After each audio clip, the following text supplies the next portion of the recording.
যখন আমার ভীষণ করে কষ্ট হয়, আমি তখন এই কথাগুলো নীরবে শুনি। ধরুন আপনার খুব অসুস্থ মনে হচ্ছে, কেমন জানি শূন্য শূন্য লাগছে, ক্লান্তি লাগছে, তখন আপনি একজন ডক্টরের শরণাপন্ন হইলেন। ডক্টর আপনাকে অনেকগুলো রিপোর্ট দিল, আপনি পরীক্ষাগুলো করে রিপোর্টগুলো ডক্টরের হাতে তুলে দিলেন। ডক্টর রিপোর্টটা হাতে নিয়ে আপনার মুখের দিকে তাকাচ্ছে, আবার রিপোর্টের দিকে তাকাচ্ছে। তখন আপনাকে জিজ্ঞাসা করলো, আপনার সাথে কেউ আসেনি? তখন আপনি বললেন, না, আমি একাই এসেছি। অনেক দিন ধরেই ক্লান্ত মনে হচ্ছে, কেমন জানি মনে হচ্ছে, আমি জানি না। তখন ডক্টর অনেকটা মলিন মুখে বললেন, হয়তো আপনাকে এই কথাটা বলা উচিত হবে না, কিন্তু তারপরও যেহেতু আপনার সাথে কেউ নেই, আপনাকেই বলতে চাই, আপনি আর 2 মাস বাঁচবেন। আপনার জীবনের সব ইচ্ছা আকাঙ্ক্ষা সবকিছু পূরণ করে নিন। যদি কোনো কিছু ইচ্ছা অপূরণীয় থাকে, আপনি পূরণ করে নিতে পারেন। এই 2টা মাস আপনি এই পৃথিবীকে দেখে নেন। আপনার যে রোগ ধরা পড়েছে, আমি সে রোগের নাম নিতে চাচ্ছি না, তবে ভেঙে পড়বেন না। মানুষ মাত্রই মরণশীল, আজ না হোক কাল ঠিকই চলে যেতে হবে। আপনাকে এজন্যই সতর্ক করে দিলাম, কারণ আমি এমন রোগী অনেক দেখেছি। ঠিক তখন আপনি স্তব্ধ হয়ে গিয়েছেন। আপনার এত ক্ষমতা, এত জোশ, এত টাকা, এত অর্থ সম্পদ কোথায় যাবে? কোথায় যাবে? যত বড়ই শক্তিশালী মানুষ হোক না কেন, মানুষ তো মরণশীল। আপনি রিপোর্টগুলো হাতে নিয়ে হসপিটাল থেকে বের হয়ে যাচ্ছেন। আপনার চোখে মুখে মলিন একটা ভাব। আপনি চারপাশটা খুব মনোমুগ্ধকর ভাবে তাকিয়ে আছেন, প্রকৃতি দেখছেন। কেমন জানি আপনার এই প্রকৃতি ছেড়ে যেতে মন চাচ্ছে না। আপনার ভীষণ কষ্ট হচ্ছে, দম বন্ধ হয়ে যাচ্ছে।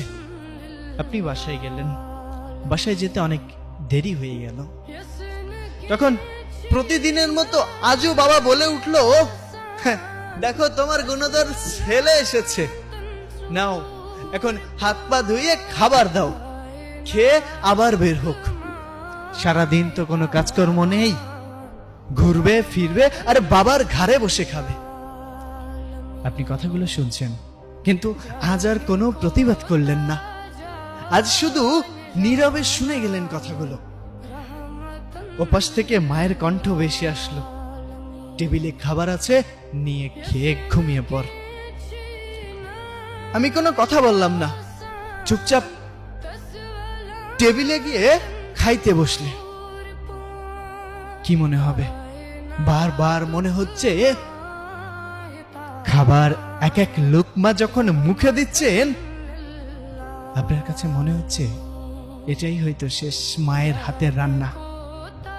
আপনার খুব ভালোবাসা পেতে ইচ্ছা করছে, চোখের পানি খাবারের প্লেটে এসে পড়ছে।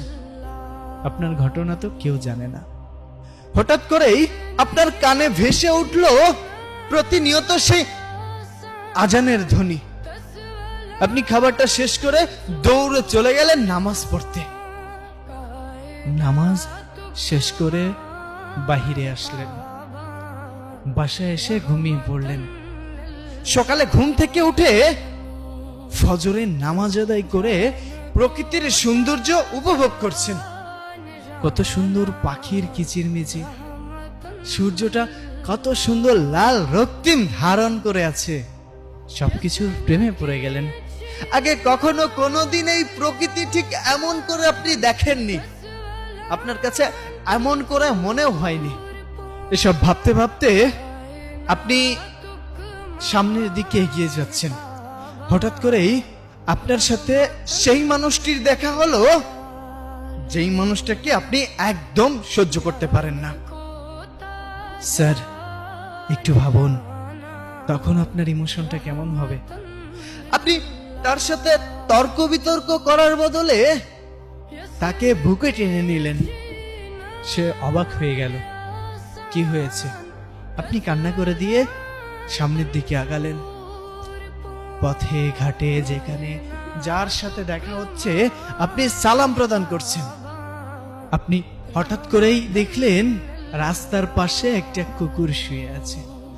আপনি দোকান থেকে একটা রুটি কিনে এনে নিজে হাতে ওই কুকুরটিকে খাওয়াচ্ছেন।